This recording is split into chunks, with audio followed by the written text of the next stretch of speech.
Et bonjour, c'est le Facteur, livraison spéciale aujourd'hui. Un RPG dans lequel vous allez livrer des colis avec une équipe de bras cassés qui refuse d'obéir aux ordres. Et bizarrement, ça fonctionne. Parfois. Et ils auraient pu l'appeler Quête Annexe, le jeu vidéo. Tu es mauvaise langue, même s'il y a un petit peu de ça en vrai. Calamity Angel Special Delivery est un titre que l'on doit à ID Factory et Compile Heart. Annoncé en 2023 avec une sortie prévue en 2024, finalement repoussé à 2025 au Japon, il a fini par débarquer en Occident en février 2026. Et si je vous en parle seulement maintenant, c'est parce que l'éditeur a mis 3 mois à accepter ma demande de code. Calamity Angel, c'est disponible sur PlayStation 4, 5 et Switch, en démat à 29,99€, un peu plus cher en physique, mais par contre uniquement en anglais.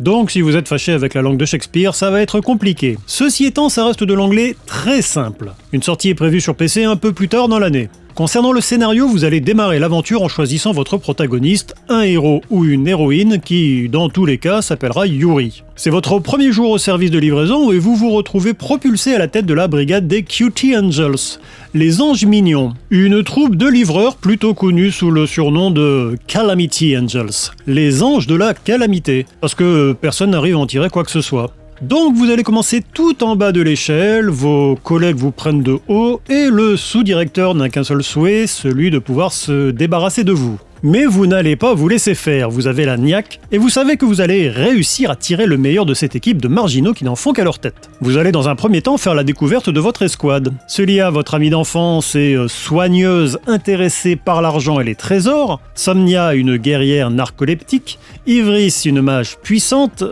qui préfère frapper avec ses poings, et vous serez rapidement rejoint par Numéro, l'alchimiste, Selma, le tank, et Luminous, archère et chanteuse. Tu es sûr que ce sont des livreurs? On dirait plutôt l'équipe de base qu'on va croiser dans un Wizardry. C'est un RPG, donc leurs livraisons vont être loin d'être de tout repos, donc mieux vaut qu'ils soient bien préparés. L'aventure dure une petite dizaine d'heures, il m'en a fallu 12 pour atteindre le générique de fin, mais je suis très loin d'avoir tout fouillé à 100%. Et c'est vrai que, concrètement, le jeu est une succession de quêtes. Je ne plaisantais qu'à moitié avec Quêtes Annexes le jeu vidéo, parce qu'on va clairement en bouffer. Il y en a de 3 types. Les basiques, où vous portez un colis et puis c'est tout. Celles qui sont centrées sur un personnage avec du blabla et un des héros nous parle de lui plus en détail. Et celles qui font avancer l'intrigue globale, plus longue, plus difficile, avec des dialogues avant, pendant et après chaque exploration. Donc voyons voir comment ça se joue, parce qu'entre 2 livraisons de colis, il faut quand même taper du monstre. Calamity Angels, c'est un mélange de genres. C'est évidemment un RPG avant toute chose, vous allez gagner de l'expérience mais pas monter de niveau directement. Vos personnages gagnent tous un niveau en même temps et vous avez besoin, pour ça, de 3 choses. Vous devez faire de l'expérience, effectuer un certain nombre de livraisons, histoire de vous pousser à faire des quêtes lambda, et enfin il faudra que vous complétiez une quête de l'intrigue globale. Une fois que ces 3 éléments sont réunis, vous passez du niveau F au E, puis D, puis C, enfin bref, vous avez compris. La partie exploration vous fera vous sentir comme dans un dungeon RPG. Vous trouvez des coffres, vous combattez des ennemis, vous tombez sur des pièges, sauf que ça prend la forme d'un jeu de plateau avec une roulette qui détermine le nombre de cases que vous allez parcourir. La plupart du temps, la roulette va jusqu'à 6, mais dans certains donjons, elle n'ira que jusqu'à 3, sachant que vous avez un certain nombre de tours pour arriver au bout et remettre le paquet à son destinataire. On vous pousse donc à choisir entre foncer vers l'objectif ou prendre le temps d'explorer pour récupérer des coffres. Une fois la livraison effectuée, vous pouvez sortir du donjon directement, ou alors continuer à explorer en prenant votre temps pour tout fouiller. Dans ce cas, par contre, il faudra rejoindre la sortie par vos propres moyens. Mais le gros de l'aventure, ça reste les combats. Et c'est là que le titre sort son épingle du jeu. Vous allez avoir 3 personnages dans votre équipe. Vous pouvez en changer à n'importe quel moment, hors affrontement. Au final, j'ai fait la quasi-intégralité de l'aventure avec les 3 premiers qui étaient les plus équilibrés. Les combats se font au tour par tour et vous allez avoir le choix entre faire des attaques physiques ou magiques, vous défendre, et certains personnages ont d'autres capacités spéciales. Chacun a des techniques qui lui sont propres. Et le caractère des personnages se reflète durant les affrontements. Et surtout, c'est là qu'on comprend pourquoi on les appelle les anges de la calamité. Très souvent, vos unités ne vont pas écouter vos ordres.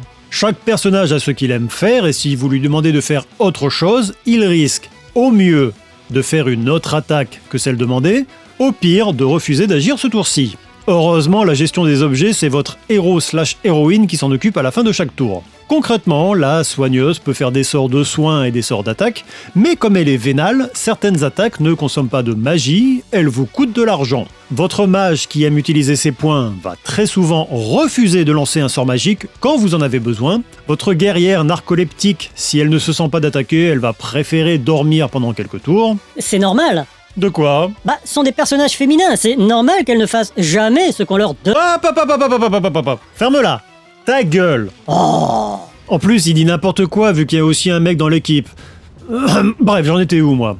Oui donc, vos personnages ne vous écoutent pas, même si leur petit portrait en haut à gauche vous permet de comprendre s'ils sont contents ou non de l'action que vous demandez. Et dans certains cas, ça peut avoir un intérêt de les forcer à faire autre chose. Par exemple, la mage est faible quand vous lui demandez de faire une attaque physique. En revanche, si vous lui ordonnez de faire une attaque magique, qu'elle refuse et lance une attaque physique, dans ce cas, l'attaque physique sera plus puissante. J'ajoute également qu'il y a un système d'attaque spéciale avec des déclenchements qui paraissent un peu aléatoires, du moins au début. Ces attaques frappent généralement tous les ennemis et font beaucoup de dégâts, donc ça va vous sauver la vie à plus d'une occasion.